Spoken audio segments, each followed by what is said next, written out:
મનીષા, મારા ઘરેણા છે ને તારી પાસે? જા તો લઈ આવતો. કેમ મમ્મી, તમે કાંઈ જાઓ છો? ના ના, ક્યાંય જાતી નથી, પણ હું મારી પાસે હાચવીને રાખીશ. અરે મમ્મી, પણ કેમ અચાનક યાદ આવ્યા ઘરેણા? અને મનીષા કહેતો છે કે હાચવીને રાખશે એ તો. હું એવું નથી ઈચ્છતી કે મારી વસ્તુ બીજા પાસે રહે, અને તું લઈ આવતો જા તો મારા ઘરેણા. અરે પણ આ ક્યાં બીજું કોઈ છે? આ તો મનીષા મારી વહુ છે. અરે ભાવિન, મમ્મી હું તમને હમણાં તમારા ઘરેણા લાવી દઉં, પણ મને તમે એટલું કહો કે મારાથી કાંઈ ભૂલ થઈ છે? તમે મારાથી ગુસ્સે છો? મારી પાસે ટાઈમ નથી એવી ફાલતુ વાતોનો જવાબ દેવાનો. જા તો તું જલ્દી લઈને આવતો.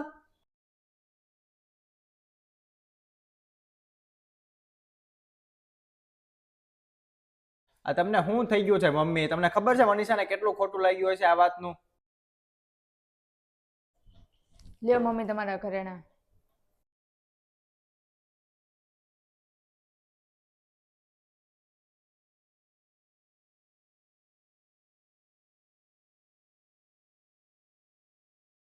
ખબર નહીં આ મમ્મીને શું થઈ ગયું છે. મનીષા, એક ગ્લાસ પાણી લાય તો. લ્યો મમ્મી. અલે આ હાચવીને રાખી દે. આમાં શું છે મમ્મી? એમાં ઘરેણા છે. અરે મમ્મી, આ શું કરો છો તમે? ઘડીક વાર તમે લઈ લ્યો, પછી થોડી વાર રહીને પાછા આપો છો. મને ખબર જ નથી પડતી આ તમારા મગજમાં શું હાલે છે. પણ મમ્મી, આ તમારી પાસે જ રાખી લ્યો ને હાચવીને. હું શું કામને રાખું? જેના છે એ જ હાચવીને રાખે ને. એટલે? એટલે એમ કે જે મારા જૂના ઘરેણા હતા ને એ મેં આપી દીધા, અને તારી હાટું નવી ડિઝાઇનના નવા ઘરેણા કરાવ્યા. શું? મમ્મી, તમે તમારા બધા ઘરેણા વેચી દીધા? હા મમ્મી, એની શું જરૂર હતી? કાલે તારો જન્મદિવસ છે ને, તો મારા તરફથી આ નાનકડી ભેટ છે.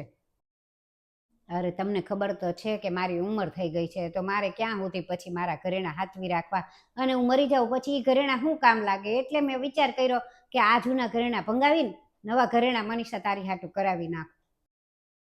તું મારી બેસ્ટ વહુ છો, તો મારે બેસ્ટ સાસુ બનવું પડે ને.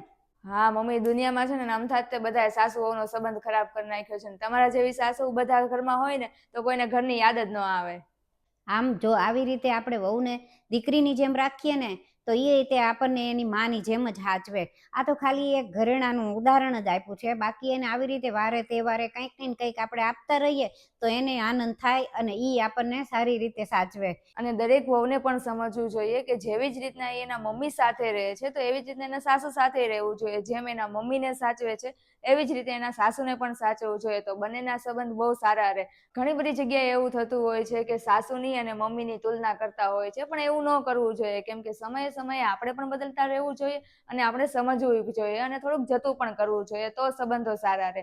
અને બાકી તમને વિડીયો ગમ્યો હોય તો લાઈક કરજો, શેર કરજો અને સબસ્ક્રાઈબ કરી દેજો.